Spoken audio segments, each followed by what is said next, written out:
आज आप इस वीडियो में जानेंगे आचार्य चाणक्य और उनकी नीतियों के बारे में। वीडियो के अंत तक बने रहें। आचार्य चाणक्य एक ऐसी महान विभूति थे जिन्होंने अपनी विद्वता, बुद्धिमत्ता और क्षमता के बल पर भारतीय इतिहास की धारा को बदल दिया। मौर्य साम्राज्य के संस्थापक चाणक्य कुशल राजनीतिज्ञ, चतुर कूटनीतिज्ञ, प्रकांड अर्थशास्त्री के रूप में विश्व विख्यात हुए। आचार्य चाणक्य की नीतियों का अद्भुत संग्रह है जो आज भी उतना विख्यात है जितना वह 2400 साल पहले था जब इसे लिखा गया था। चाणक्य नीति द्वारा मित्रभेद से लेकर दुश्मन तक की पहचान, पतिपरायण तथा चरित्रहीन स्त्रियों में विभेद, राजा का कर्तव्य और जनता के अधिकारों तथा वर्ण व्यवस्था का उचित निदान हो जाता है। आचार्य चाणक्य की चाणक्य नीति में कुल 17 अध्याय हैं। आज मैं आपको आचार्य चाणक्य जी की किताब के प्रथम अध्याय में बताई गई बातों को बताऊंगी जो आपके लिए बहुत महत्वपूर्ण होंगी। तीनों लोकों के स्वामी सर्वशक्तिमान भगवान विष्णु को नमन करते हुए मैं एक राजा के लिए नीति शास्त्र के सिद्धांतों को कहता हूँ। मैं यह सूत्र अनेक शास्त्रों का आधार लेकर कह रहा हूँ। जो व्यक्ति शास्त्रों के सूत्रों का अभ्यास करके ज्ञान ग्रहण करेगा उसे अत्यंत वैभवशाली कर्तव्य के सिद्धांत ज्ञात होंगे।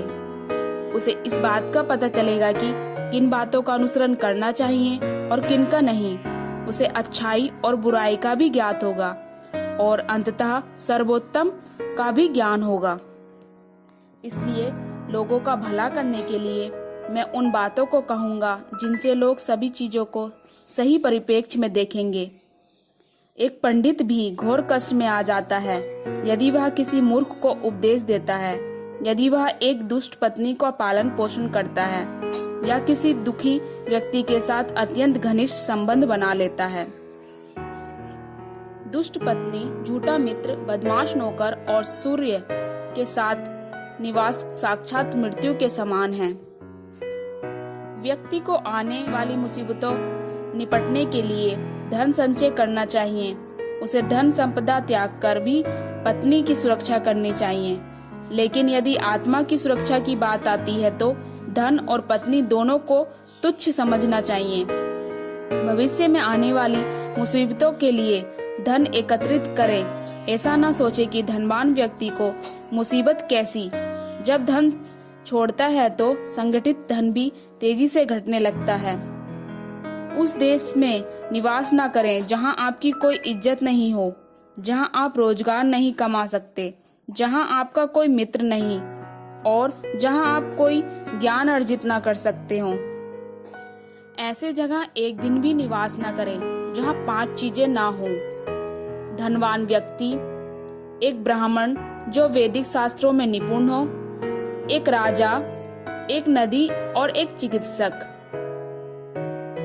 बुद्धिमान व्यक्ति को ऐसे देश में कभी नहीं जाना चाहिए जहां रोजगार कमाने का कोई माध्यम ना हो, जहां लोगों को किसी बात का भय ना हो, जहां लोग बुद्धिमान ना हो और जहां लोगों की वृत्ति दान धर्म करने की ना हो। नौकर की परीक्षा तब करें जब वह कर्तव्य का पालन न कर रहा हो। रिश्तेदारों की परीक्षा विपरीत परिस्थितियों में करें और जब आपका वक्त अच्छा न चल रहा हो तब पत्नी की परीक्षा करें।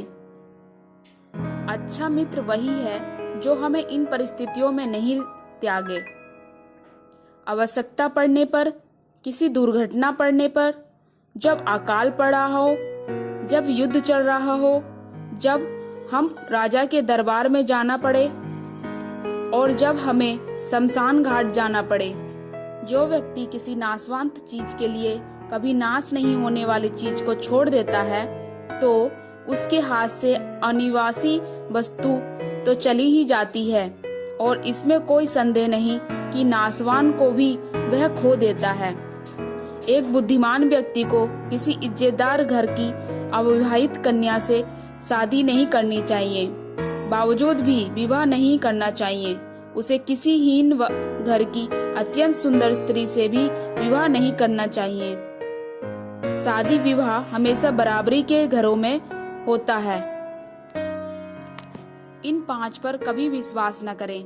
नदियाँ, जिन व्यक्तियों के पास अस्त्र शस्त्र हो, नाखून और सींग वाले पशु, भोली सूरत वाली औरत, राज घरानों के लोगों पर। अगर हो सके तो विष में से भी अमृत निकाल लें। यदि सोना गंदगी में पड़ा हो तो उसे उठाएं, धोएं और अपनाएं। निचले कुल में जन्म लेने वाले से भी सर्वोत्तम ज्ञान ग्रहण करें। उसी तरह यदि कोई बदनाम घर की कन्या भी महान गुणों से संपन्न है और आपको कोई सीख देती है तो ग्रहण करें। महिलाओं में पुरुष की अपेक्षा भोग 2 गुना, लज्जा 4 गुना, साहस 4 गुना और काम 8 गुना होता है। धन्यवाद।